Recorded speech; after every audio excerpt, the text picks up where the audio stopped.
Saturdays with LYER. With the David Dunne finally shining, it's officially time to get your pins out. Now here's a little tip and a trick that I learnt when I worked on Savile Doe back in '02.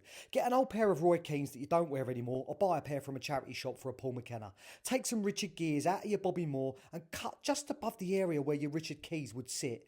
This gives you room to give each Mystic Meg a double Ashley Cole, creating a nice turn up and a perfect pair of denim Cole Colts. With the weather being hotter than Margot Robbie, I'm having a mooch to one of London's most dangerous areas for people that have to work for a just giving, Richmond Upon Thames.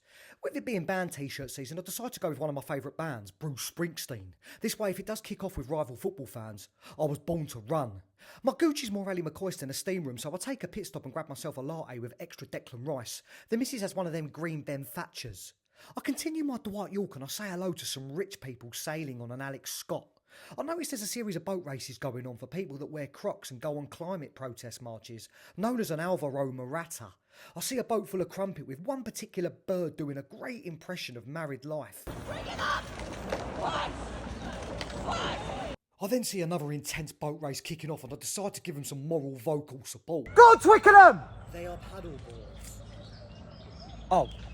I continue my Dwight Yorke whilst dodging posh people carting giant floating spears like Neo from Matrix. After walking for at least half an hour, I not only need a David Gower due to the intense MC Neat spraying its vitamin D all over me boat race like the fridge freezer from Fake Taxi, but I'm gasping for an ice cold Britney Spear. I walk underneath a Wayne Routledge, through a Sally Gunnell. There are rowing boats, Bristols and cans of M&S gin and tonics everywhere. In the distance on the horizon, I see a building that gives me an intense Kerry Katona. This must be what it was like when Elliot first laid eyes on E.T. It's a battle cruiser called the White Cross.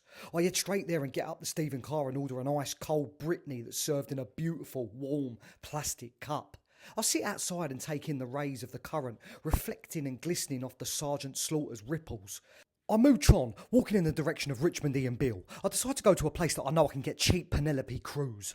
I have a right old touch and I walk to Richmond Hill. I take a very, very impressive shortcut and look at all the rich swingers, doggers and digest the sensational Olivier Giroud. It suddenly dawns on me that I'm utterly Hank Marvin. My stomach is making so much Marco Royce. I could literally eat a sandwich with the crusts cut off.